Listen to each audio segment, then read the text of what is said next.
안녕하세요. 오늘은 사도행전 5장의 말씀을 통해서 거룩한 교회가 되어야 한다, 이런 제목으로 함께 은혜를 나누겠습니다.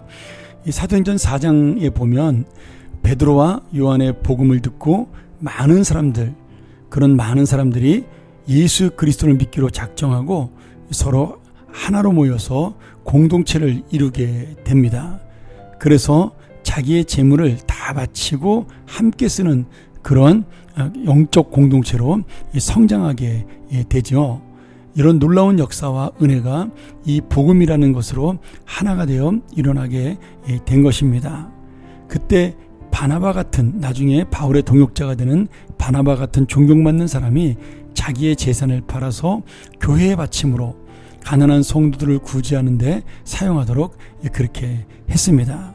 많은 성도들이 그 모습을 보고 이 바나바를 존경하고 칭찬하게 되었는데요. 그때 아나니아와 삽비라라는 부부가 이 바나바가 칭찬받는 것을 보고 자신들도 그런 놀라운 하나님의 일을 감당하기를 원했고, 또 그렇게 칭찬받고 존경받기를 원했습니다. 아마 그리고 그들도 예수 그리스도를 믿은 다음에 감사한 마음으로 자기의 소유를 팔아서 하나님께 바치고자 하는 마음이 있었겠죠. 그런데 그들에게 순간적으로 사탄의 유혹이 나타납니다.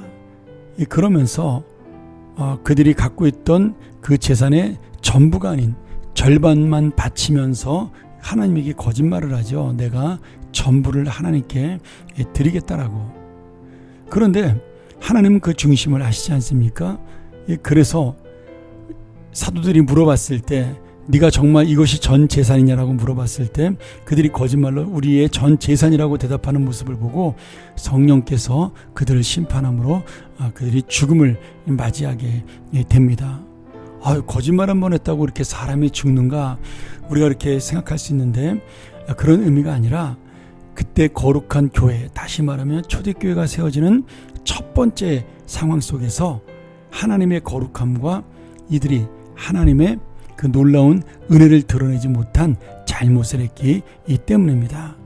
그러기에 많은 사람들이 하나님의 교회가 어떤 교회냐, 바로 거룩한 교회요, 진리와 또 하나님의 진실함이 있는 것이 바로 교회의 표지다, 이렇게 생각을 했기 때문에 하나님은 그 교회의 거룩함을 위해서 이 아나니아와 삽비라를 대표적으로 심판을 하신 것이죠.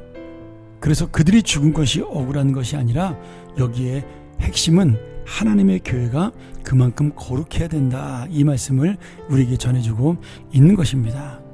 여러분, 오늘 우리가 이 교회를 바라보는 눈은 바로 이러한 거룩함과 진리로 교회를 소중히 여겨야 됩니다. 지금 하나님의 징계가 당장 나에게 내리지 않는다고 해서 내가 하나님의 교회에 대해서 잘못 생각하거나 아니면 비난하거나 비판해서는 안 되는 거죠.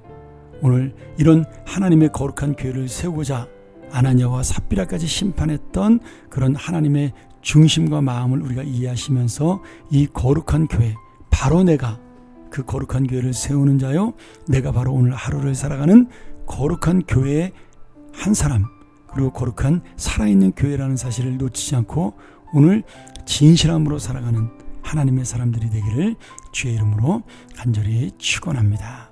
함께 기도하죠.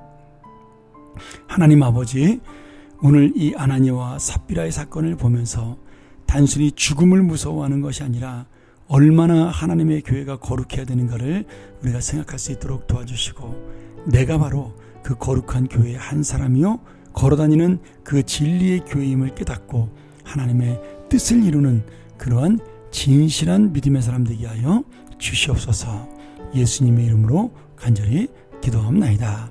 아멘.